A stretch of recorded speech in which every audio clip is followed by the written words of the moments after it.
Monsieur le président, madame la ministre, monsieur le président de la commission des lois, je tiens d'abord à remercier mes collègues pour ce travail.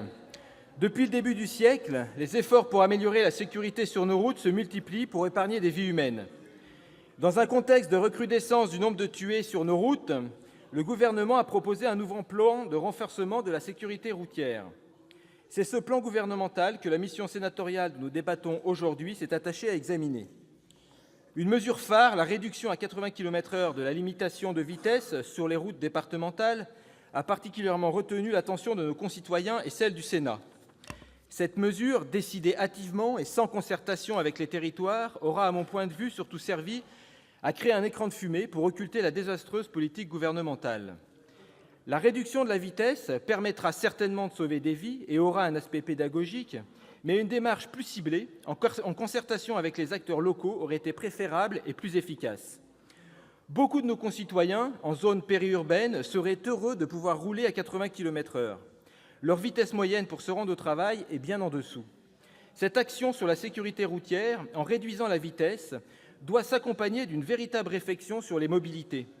Comment mieux partager la route avec les différents usagers ?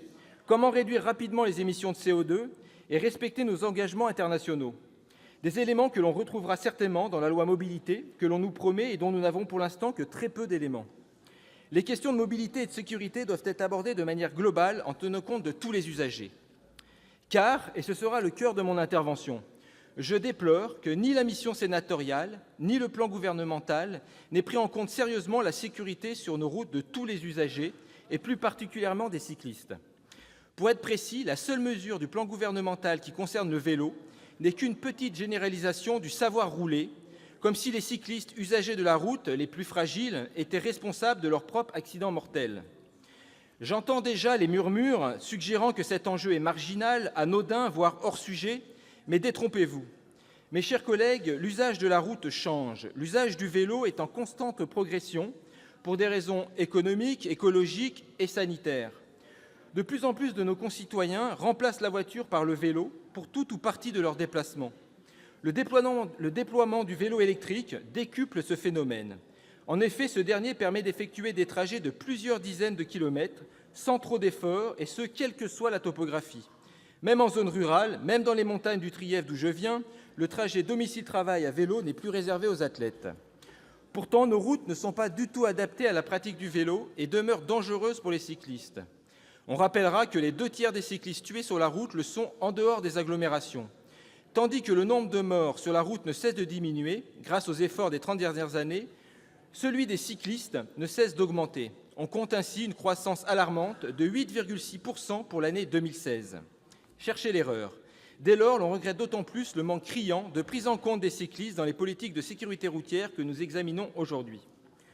La loi LOR de 1996 prévoit pourtant l'aménagement de voies cyclables lors de chaque rénovation de route.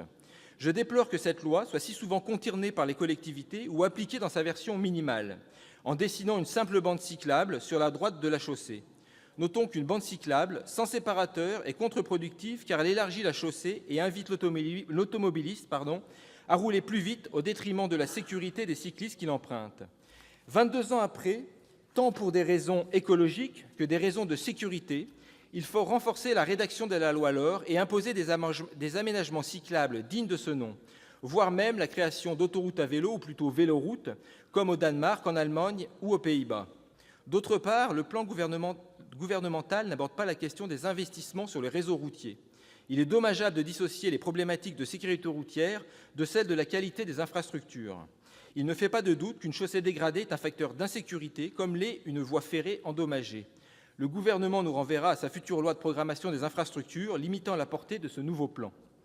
La question financière est ici primordiale, car l'entretien de la voirie coûte cher et demeure à la charge des seules collectivités. Celles-ci, déjà exsangues, ne sont pas toujours en mesure de réaliser d'indispensables réflexions.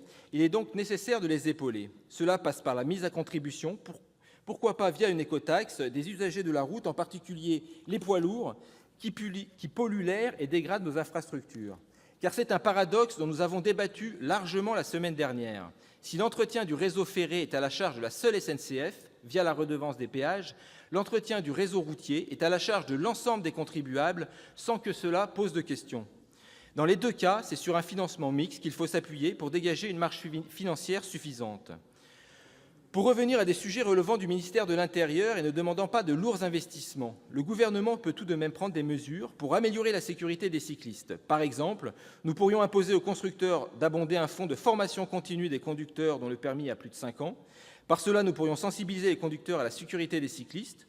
Nous proposons par ailleurs de faire évoluer la réglementation sur la visibilité des cycles et les normes d'éclairage des vélos inadaptées aux conditions de circulation actuelles. L'Allemagne a modifié sa réglementation à ce sujet avec succès. Enfin, il faut intensifier la verbalisation des infractions de non-respect des aménagements cyclistes qui peuvent avoir une conséquence importante en matière de sécurité. Madame la ministre, mes chers collègues, le vélo ne peut plus rester le parent pauvre des politiques de sécurité routière et je vous invite collectivement à avancer dans ce sens. Merci.